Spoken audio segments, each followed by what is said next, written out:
Dajjal dan tanda-tanda hari kiamat. Dari Nawas bin Sam'an radhiyallahu anhu, dia berkata,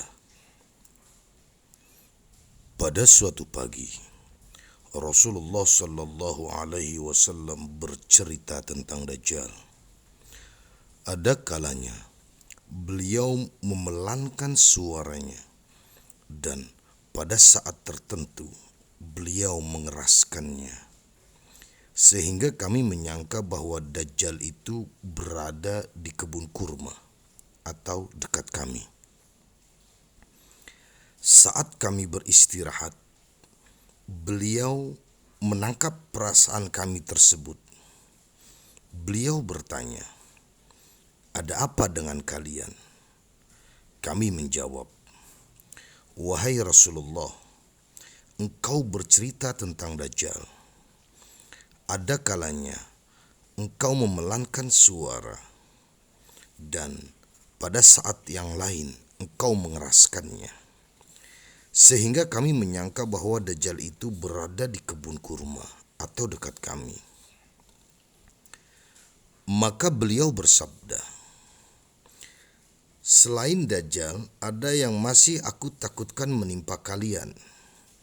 Apabila ia keluar dan aku masih berada di antara kalian, maka aku yang akan berdebat dengannya untuk melindungi kalian. Sedangkan apabila dia keluar dan aku sudah meninggalkan kalian, maka setiap orang akan berusaha mendebat untuk melindungi dirinya masing-masing. Dan Allah Subhanahu wa Ta'ala adalah khalifahku untuk orang Muslim." Dajjal adalah seorang pemuda yang berambut keriting dan matanya menyembul keluar. Jika aku persamakan di seperti Abul Uzza bin Qatan, oleh karena itu, barang siapa yang menjumpainya, hendaklah membacakan permulaan surah Al-Kahfi. Dajjal akan keluar dari arah antara Syam dan Irak. Ia merusak kanan dan kiri jalan. Wahai hamba-hamba Allah, teguhlah. Kemudian kami bertanya, "Wahai Rasulullah, berapa lama ia akan bertahan di bumi?" Beliau bersabda, "Selama 40 hari. Sehari pertama bagaikan setahun, sehari berikutnya bagaikan sebulan, sehari berikutnya bagaikan seminggu, dan sisa-sisa hari berikutnya seperti hari-hari yang kalian jalani."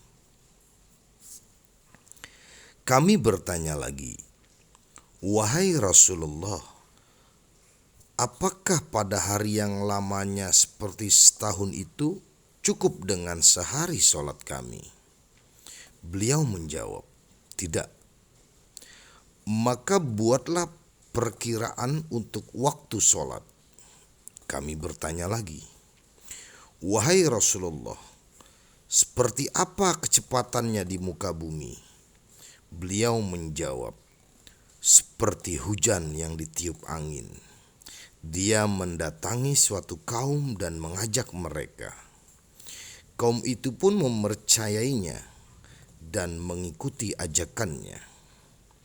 Setelah itu, ia memerintahkan langit agar menurunkan hujan, memerintahkan bumi agar menumbuhkan tanaman. Sore hari, gembalaan mereka pun pulang dengan punuk yang panjang dan lambung yang penuh dengan susu yang melimpah. Selanjutnya, Dajjal akan pergi menuju kaum yang lain untuk mengajak mereka, tetapi kaum itu menolaknya. Maka Dajjal pun meninggalkannya. Besok harinya, kaum yang menolak tadi mengalami paceklik, sehingga tidak ada sedikit pun harta yang tersisa. Kemudian Dajjal lewat pada suatu reruntuhan sambil berkata, keluarkanlah harta simpananmu. Maka dari reruntuhan itu keluarlah harta simpanan layaknya gerombolan lebah. Kemudian ia memanggil seorang pemuda, lalu memotongnya menjadi dua dengan sekali tebasan. Lalu ia melemparkannya sejauh mungkin. Setelah itu, ia memanggil pemuda itu. Maka pemuda yang tadi ditebasnya datang kembali dengan wajah bersinar dan sambil tertawa.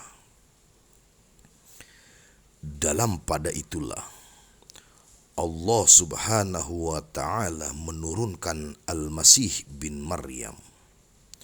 Ia turun di Menara Putih sebelah timur Damaskus dengan mengenakan pakaian yang dicelup za'faron, dan tangannya memegang sayap dua malaikat.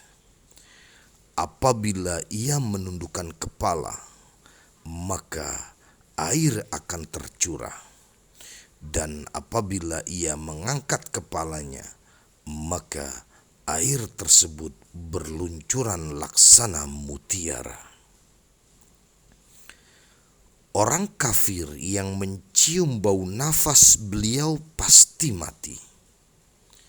Nafasnya dapat tercium sejauh pandangan matanya.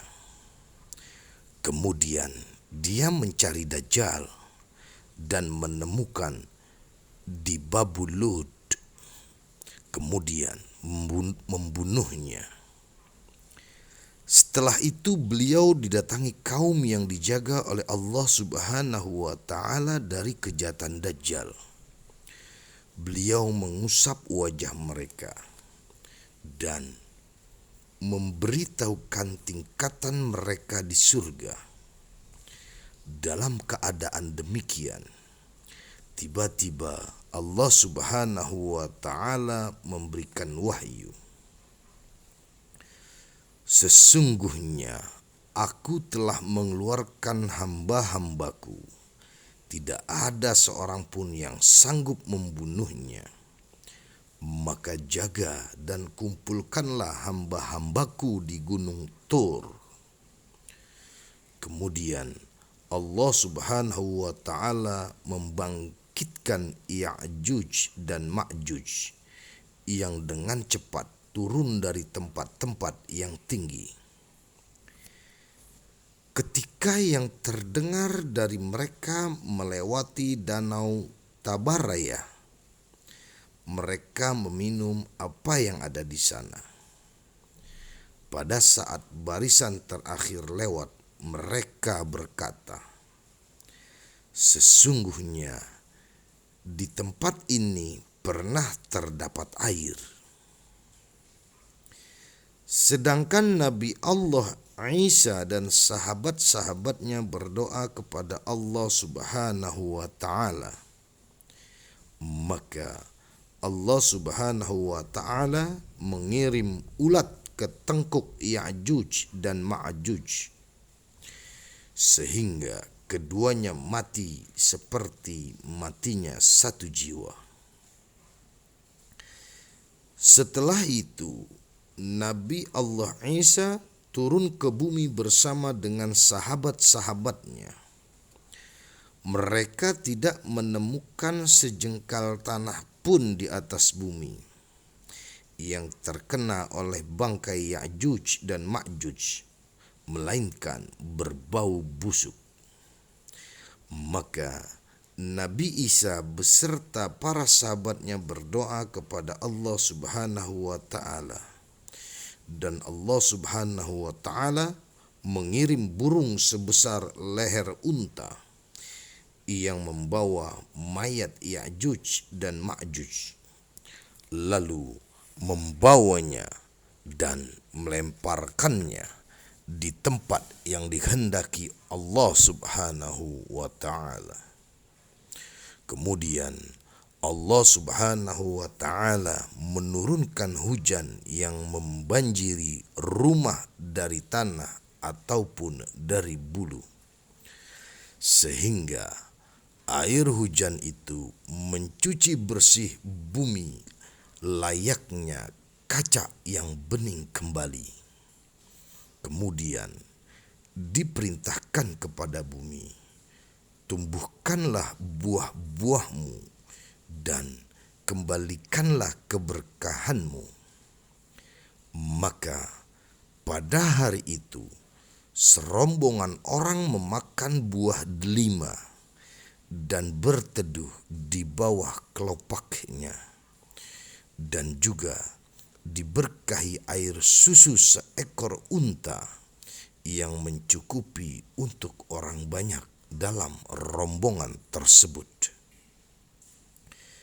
dan susu seekor sapi cukup untuk satu keluarga.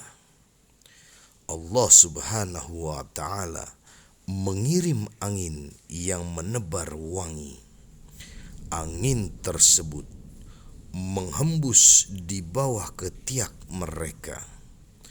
Kemudian Allah Subhanahu wa Ta'ala mencabut nyawa setiap mukmin dan muslim. Yang tersisa adalah orang-orang yang jahat yang melakukan persetubuhan seperti keledai. Maka pada masa mereka itulah kiamat terjadi. Hadis riwayat Muslim. Dari Rabai bin Hirashi, dia berkata, aku pergi bersama dengan Abu Mas'ud Al-Ansari menemui Hudzaifah bin Al-Yaman radhiyallahu anhu. Ibnu Mas'ud berkata kepadanya, ceritakan kepadaku apa yang pernah engkau dengar dari Rasulullah sallallahu alaihi wasallam tentang Dajjal. Hudzaifah berkata, Dajjal akan keluar. Ia mempunyai air dan api. Adapun airnya yang terlihat oleh manusia, sesungguhnya itu adalah api yang membakar. Sedangkan apinya yang terlihat oleh manusia adalah air yang segar dan menyejukkan. Barang siapa di antara kalian yang bertemu dengan Dajjal, hendaklah memilih apinya, karena sesungguhnya itu adalah air yang segar dan menyejukkan. Kemudian Abu Mas'ud berkata, ya, saya juga pernah mendengar hal ini. Hadis riwayat Bukhari dan Muslim.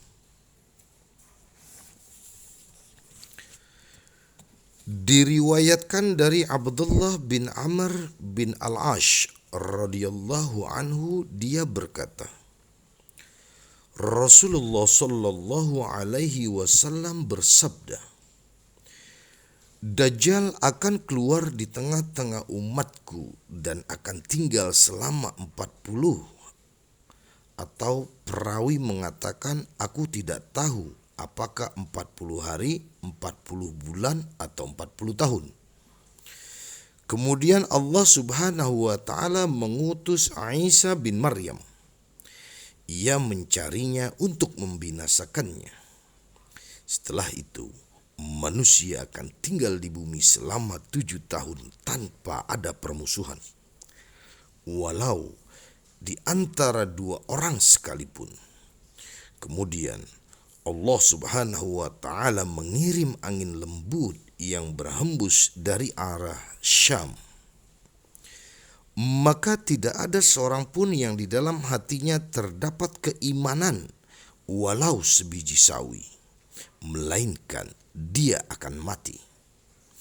Walaupun engkau pergi bersembunyi ke dalam perut gunung, tetap akan dicapai oleh angin tersebut dan mencabut nyawamu. Sehingga yang tersisa adalah orang-orang jahat dalam kesigapan burung serta hewan-hewan yang buas. Mereka sama sekali tidak mengenal kebaikan dan tidak bisa mengingkari kemungkaran.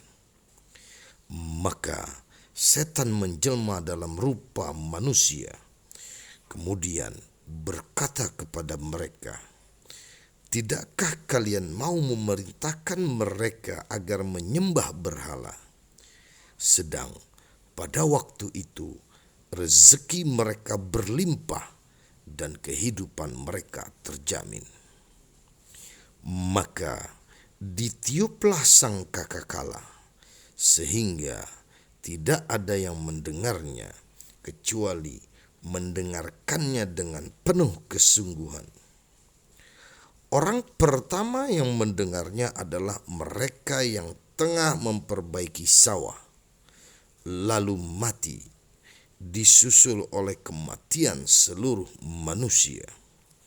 Setelah itu, Allah Subhanahu wa Ta'ala menurunkan hujan yang seperti air susu, lalu jasad-jasad manusia pun tumbuh. Setelah itu, sangkakala ditiup lagi, maka mereka berdiri dan menunggu. Setelah itu diserukan, "Hai manusia, kemarilah menghadap Tuhanmu. Perintahkan mereka agar berdiri karena mereka akan ditanya." Kemudian diserukan pula, "Keluarkan rombongan yang akan masuk ke dalam neraka." Maka ditanya, "Berapa?" Dijawab, "Dari setiap 1.000 dikeluarkan 999 ke neraka dan 1 orang ke surga." Hari itulah yang menjadikan anak-anak berubah dari hari setiap betis tersingkap. Hadis riwayat Muslim.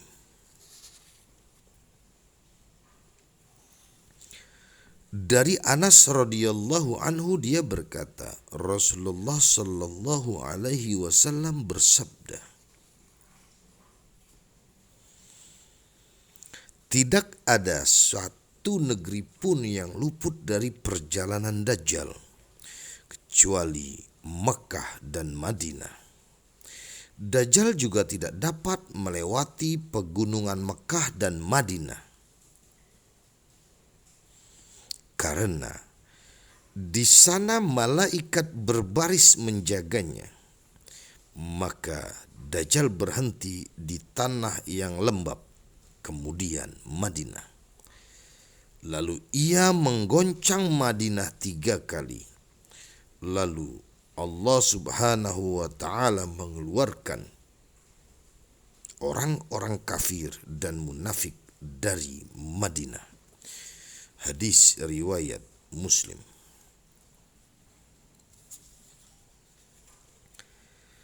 Dari Anas radhiyallahu anhu bahwasanya Rasulullah sallallahu alaihi wasallam bersabda,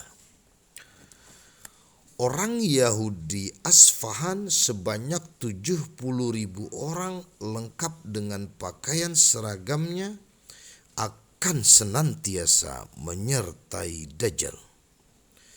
Hadis riwayat Muslim.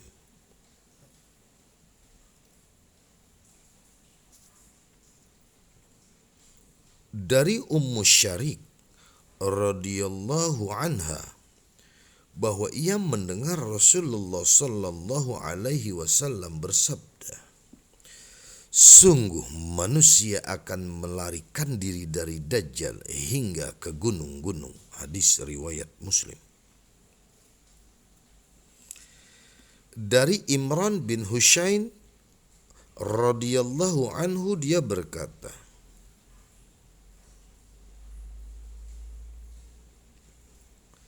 dari Imran bin Husain radhiyallahu anhuma dia berkata, Rasulullah sallallahu alaihi wasallam bersabda,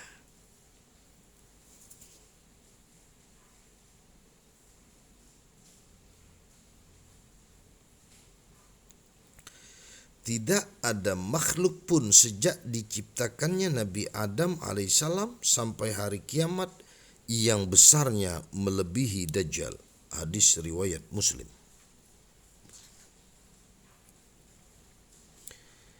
Dari Abu Sa'id Al-Khudri radhiyallahu anhu bahwa Rasulullah sallallahu alaihi wasallam bersabda,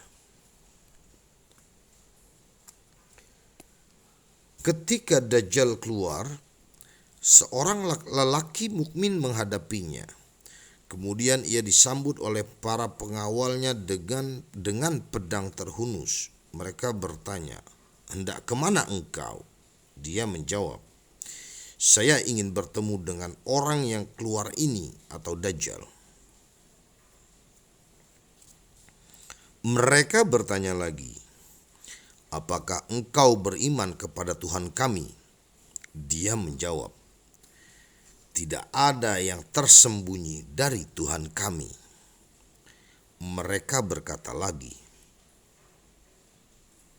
"Bunuh saja dia." Sebagian yang lain mengatakan, "Bukankah Tuhan kita melarang membunuh seseorang tanpa perintahnya?" Maka mereka pun membawa orang tersebut ke hadapan Dajjal. Ketika orang mukmin tersebut melihatnya, ia berkata, "Hai manusia, ini adalah Dajjal yang diceritakan oleh Rasulullah sallallahu alaihi wasallam." Maka Dajjal pun memerintahkan agar orang tersebut dibelenggu. Ia berkata, "Tangkap dia dan pecahkan kepalanya." Maka punggung dan kepala orang tersebut dipukuli. Kemudian Dajjal bertanya, "Apakah kamu beriman kepadaku?" Ia menjawab, "Engkau adalah Al-Masih yang pendusta." Maka Dajjal memerintahkan agar orang tersebut dibelah dari ujung kepala hingga ke kakinya. Lalu Dajjal berjalan melewati tengah dua bagian tubuh yang telah terpisah itu. Kemudian berkata, "Berdirilah." Tubuh yang telah terpisah itu pun berdiri atau menyatu. Dajjal bertanya lagi, "Apakah engkau mau beriman kepadaku?" Orang mukmin itu pun menjawab dengan tegas, "Aku semakin yakin dan semakin mengenal dirimu yang sebenarnya." Kemudian orang mukmin itu berseru, "Wahai umat manusia, sesungguhnya ia tidak akan dapat berbuat apa-apa lagi setelah yang diperbuatnya terhadap diriku." Maka Dajjal menangkapnya untuk disembelih. Tetapi Allah Subhanahu wa taala menghalangkan tembaga kuat pada lehernya sehingga ia tidak sanggup menyembelihnya. Maka Dajjal melemparkannya ke neraka atau Dajjal, padahal yang sebenarnya ia dilemparkan ke arah tempat masuknya surga. Rasulullah Shallallahu alaihi wasallam menegaskan, ia adalah orang mukmin yang kesaksiannya paling hebat di sisi Allah, Tuhan semesta alam. Hadis riwayat Muslim. Dari Mughirah bin Syu'bah radhiyallahu anhu, dia berkata, "Tidak ada orang yang lebih banyak bertanya tentang Dajjal kepada Rasulullah sallallahu alaihi wasallam daripadaku. Sehingga beliau bertanya, 'Apa permasalahanmu?' Aku berkata, 'Mereka mempunyai gunung roti dan sungai air atau minum.' Beliau bersabda, 'Dia lebih rendah dalam pandangan Allah daripada hal itu.' Hadis riwayat Bukhari dan Muslim. Dari Anas radhiyallahu anhu, dia berkata, Rasulullah sallallahu alaihi wasallam bersabda, Tidak ada seorang nabi pun yang tidak memperingatkan kepada umatnya tentang kedatangan pendusta yang matanya buta sebelah. Ketahuilah bahwa Dajjal matanya picek, sedangkan Tuhan kalian yang Maha Agung sama sekali tidak buta. Di antara kedua mata Dajjal tertulis kata kafaro atau kufur. Hadis riwayat Bukhari dan Muslim. Dari Abu Hurairah radhiyallahu anhu dia berkata, Rasulullah sallallahu alaihi wasallam bersabda, ingatlah, aku akan menceritakan tentang Dajjal, yaitu cerita yang belum pernah diceritakan seorang nabi pun kepada kaumnya. Sesungguhnya Dajjal itu buta sebelah matanya. Ia akan muncul dengan membawa semacam surga dan neraka. Surga Dajjal sesungguhnya adalah neraka. Hadis riwayat Bukhari dan Muslim.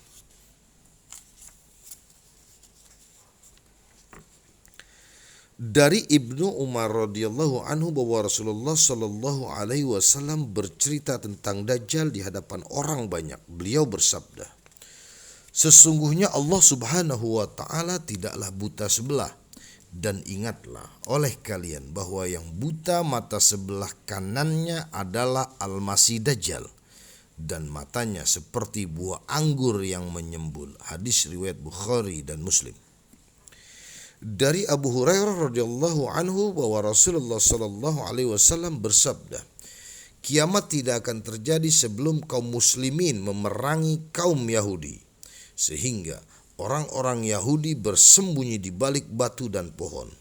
Kemudian batu dan pohon itu berkata, wahai orang-orang muslim, wahai hamba-hamba Allah, di belakangku ada orang-orang Yahudi yang bersembunyi. Kemarilah, bunuhlah dia. Semua pohon berbicara kecuali pohon gargad atau gorgot, karena itu adalah pohon orang-orang Yahudi. Hadis riwayat Bukhari dan Muslim. Dari Abu Hurairah radhiyallahu anhu dia berkata, Rasulullah sallallahu alaihi wasallam bersabda, demi zat yang jiwaku berada dalam kekuasaannya, dunia ini tidak akan hancur, sehingga ketika orang melewati kuburan orang lain ia berkata, alangkah senangnya apabila aku menjadi penghuni kuburan ini, dan tidak ada lagi agama melainkan menjadi malapetaka. Hadis riwayat Bukhari dan Muslim.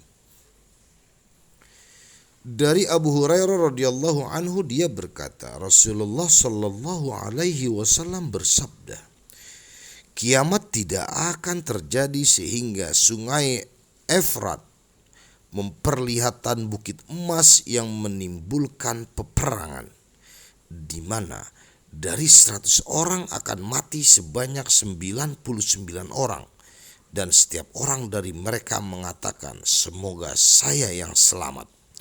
Dalam riwayat lain disebutkan, Rasulullah Shallallahu Alaihi Wasallam bersabda, hampir saja sungai Efrat memperlihatkan gudang emasnya, maka barang siapa yang mendapatinya, hendaklah dia tidak mengambil apapun darinya. Hadis riwayat Bukhari dan Muslim.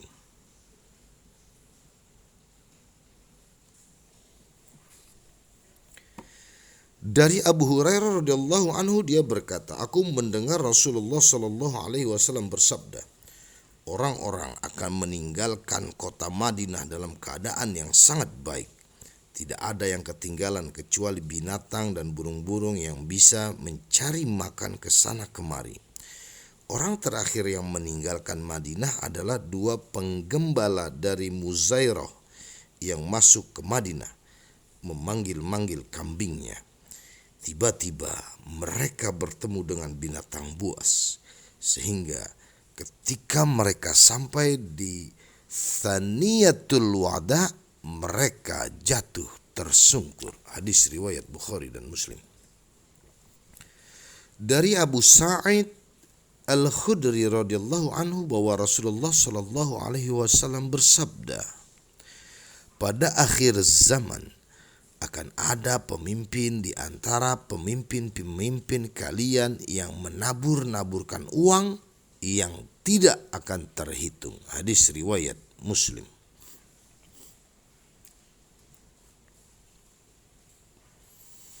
Dari Abu Musa al-Asy'ari radhiyallahu anhu bahwa Rasulullah sallallahu alaihi wasallam bersabda, akan datang suatu zaman kepada umat manusia di mana seseorang akan berkeliling untuk memberikan sedekah berupa emas, tetapi dia tidak menemukan seorang pun yang mau menerimanya. Akan terlihat seorang laki-laki yang diikuti 40 orang perempuan untuk berlindung padanya, karena sedikitnya jumlah laki-laki dibandingkan jumlah perempuan. Hadis riwayat Muslim.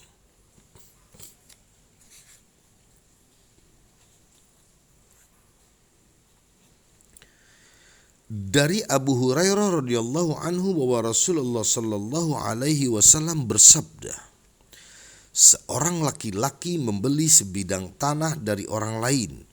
Si pembeli menemukan bejana yang berisi emas di tanah yang ia beli.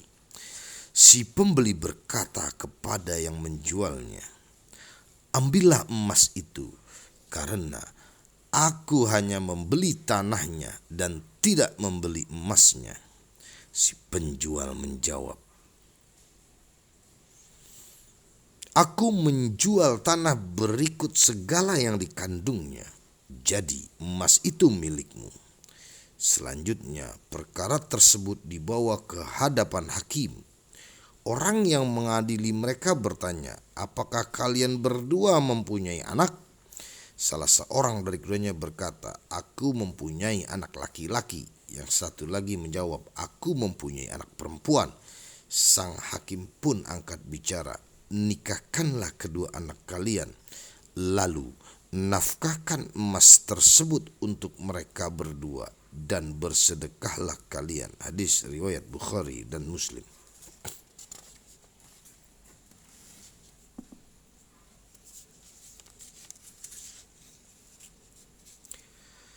Dari Abu Hurairah radhiyallahu anhu bahwa dia mendengar Rasulullah sallallahu alaihi wasallam bersabda, ada dua orang perempuan yang masing-masing mempunyai bayi laki-laki. Tiba-tiba muncullah seekor serigala yang menangkap dan membawa kabur salah satu bayi mereka.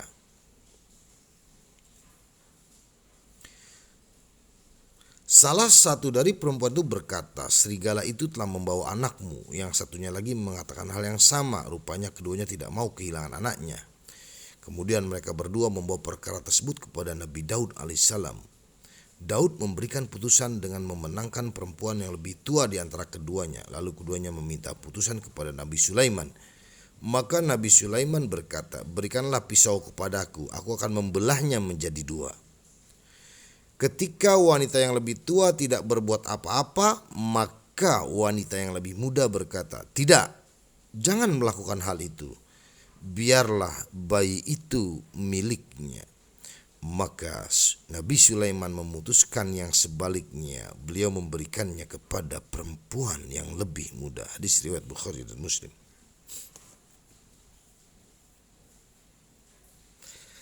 Dari Mirdas al-Aslami radhiyallahu anhu dia berkata, Rasulullah sallallahu alaihi wasallam bersabda, satu persatu orang-orang soleh akan pergi meninggalkan dunia, sehingga yang tersisa hanya orang-orang yang seperti ampas gandum atau ampas kurma, di mana Allah tidak akan menghiraukan mereka walau sedikit pun. Hadis riwayat Bukhari. Diriwayatkan dari Rifa'ah bin Rafi Az-Zuraqi,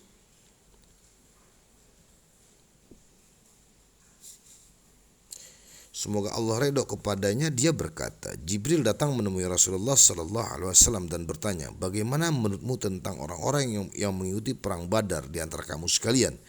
Beliau menjawab, mereka adalah orang-orang muslim yang paling utama. Kemudian Jibril berkata, demikian juga para malaikat yang mengikuti perang Badar. Hadis riwayat Bukhari.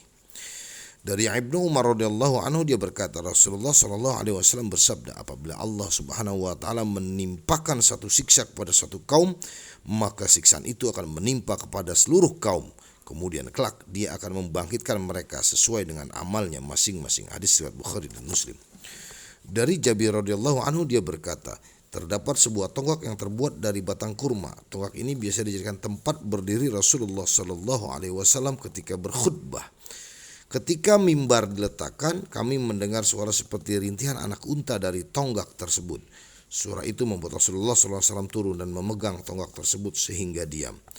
Dalam riwayat lain dikatakan, pada hari Jumat Rasulullah SAW duduk di atas mimbar, kemudian menjadilah batang kurma yang dijadikan mimbar, sehingga batang kurma itu menjadi terbelah. Dengan riwayat lain dikatakan, tonggak batang kurma itu menjadi seperti jeritan anak kecil. Kemudian Rasulullah SAW turun dan mengambil serta menekapnya. Lalu terdengarlah rintihan seperti rintihan anak kecil yang didiamkan dari tangisnya sehingga tonggak itu terdiam.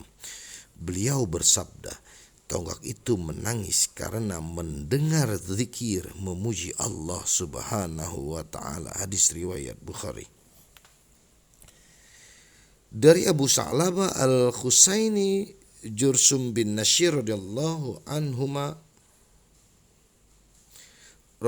anhu, semoga Allah redha kepadanya, bahwa Rasulullah sallallahu alaihi wasallam bersabda, Allah Subhanahu wa taala telah menetapkan berbagai kewajiban, maka janganlah menyia-nyiakannya. Allah Subhanahu wa taala telah menentukan batasan-batasan hukum atau hudud, maka janganlah melanggarnya. Allah telah mengharamkan yang haram, maka jangan memakannya. Allah Subhanahu wa taala telah mendiamkan atau tidak menetapkan hukumnya sesuatu sebagai rahmat bagi kalian, oleh karenanya tidak perlu mencari-carinya. Hadis riwayat Daruqutni. Dari Abdullah bin Abi Aufa radhiyallahu anhuma, dia berkata, kami berperang bersama dengan Rasulullah sallallahu alaihi wasallam sampai 7 kali berperang. Kami memakan belalang. Hadis riwayat Bukhari dan Muslim. Dari Abu Hurairah radhiyallahu anhu bahwa Rasulullah sallallahu alaihi wasallam bersabda, orang mukmin tidak akan 2 kali terperosok pada lubang yang sama. Hadis riwayat Bukhari dan Muslim. Dari Abu Hurairah radhiyallahu anhu dia berkata, Rasulullah sallallahu alaihi wasallam bersabda, 3 kelompok orang yang tidak akan diajak bicara oleh Allah Subhanahu wa taala di hari kiamat. Mereka tidak akan dilihatnya dan sama sekali tidak akan disucikan, dan mereka akan mendapatkan siksa yang pedih. Mereka adalah orang yang memiliki air melimpah tetapi tidak mau memberikan air kepada musafir yang membutuhkannya. Kedua, orang yang menjual barang dagangannya kepada orang lain setelah orang-orang Ansyar.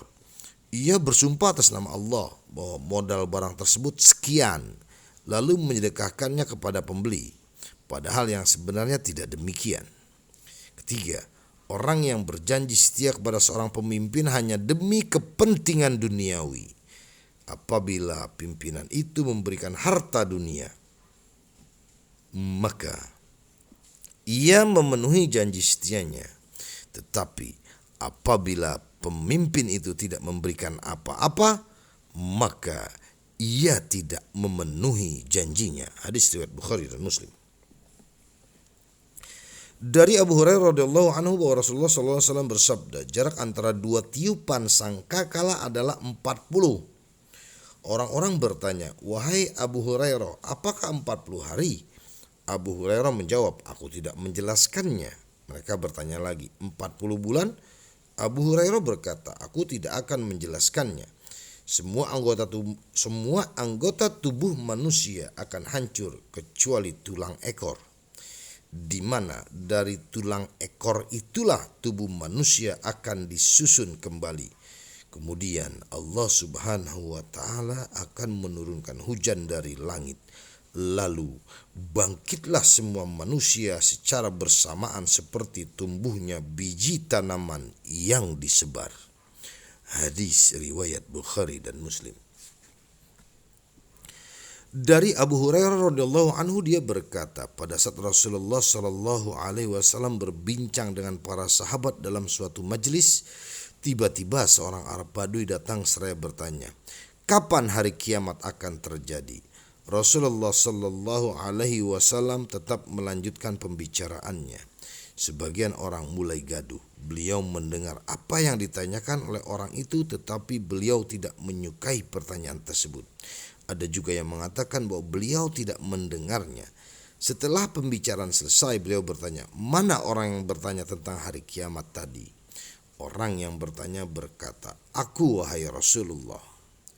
Rasulullah sallallahu alaihi wasallam bersabda, apabila amanat sudah disia-siakan, maka tunggulah datangnya hari kiamat.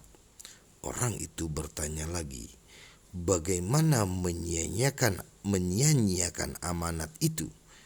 Beliau menjawab, apabila suatu urusan dipasrahkan kepada orang yang bukan ahlinya, maka tunggulah kehancurannya. Hadis riwayat Bukhari.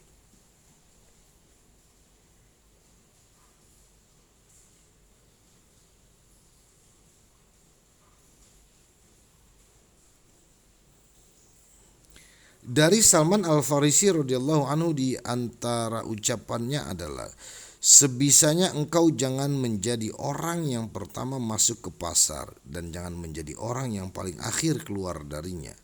Karena pasar adalah medan pertemuan dan di sanalah bendera setan ditegakkan. Hadis riwayat Muslim. Al-Burqani dalam kitab sahihnya dari Salman bahwa Rasulullah sallallahu alaihi wasallam bersabda, janganlah engkau menjadi orang yang pertama masuk pasar dan jangan menjadi orang yang paling akhir keluar darinya, karena di sanalah setan bertelur dan beranak pinak.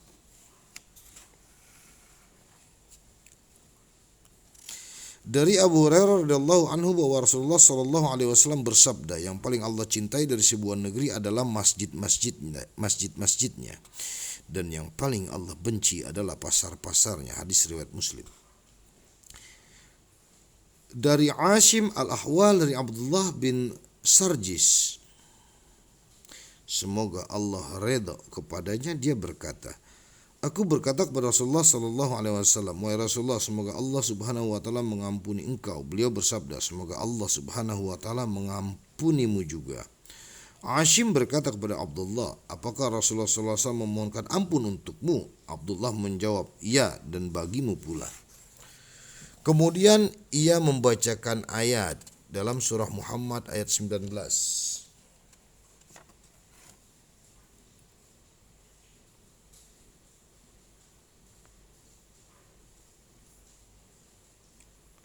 Wa astaghfiru li dzambika walil mu'minina wal mu'minat. Dan mohonlah ampunan bagi dosamu dan bagi dosa orang-orang mukmin laki-laki dan perempuan. Hadis riwayat Muslim. Dari Abu Mas'ud Al-Ansari radhiyallahu anhu, dia berkata, Rasulullah sallallahu alaihi wasallam bersabda, di antara ungkapan yang ditemukan manusia dari kalam nubuwah adalah, apabila engkau tidak malu, maka berbuatlah sesukamu. Hadis riwayat Bukhari. Dari Ibnu Mas'ud radhiyallahu anhu, dia berkata, Rasulullah sallallahu alaihi wasallam bersabda, yang pertama kali diputuskan pada hari kiamat adalah perkara pertumpahan darah. Hadis riwayat Bukhari dan Muslim.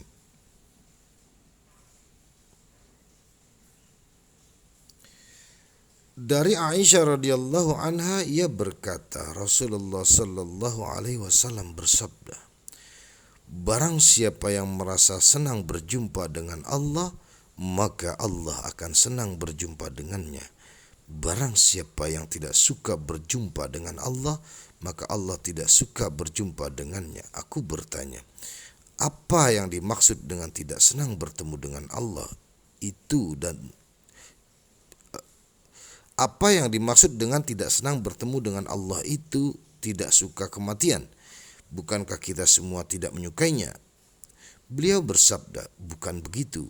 Tetapi orang mukmin yang merasa senang ketika diberi kabar gembira berupa rahmat, keridhaan dan surga Allah, sehingga ia senang bertemu dengan Allah, maka Allah pun merasa senang bertemu dengannya.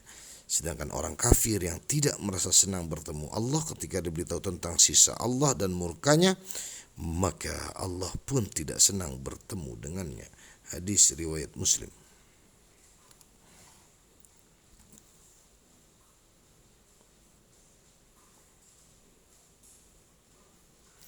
Dari Ummul Mukminin Sofiyah binti Huyai,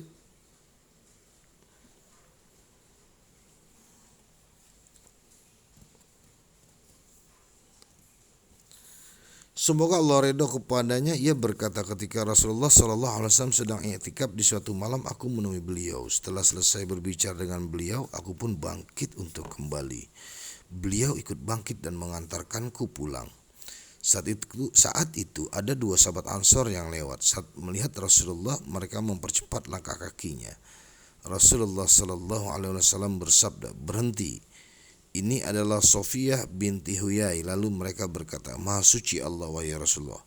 Kemudian beliau bersabda, sesungguhnya setan ada dan mengalir pada aliran darah manusia.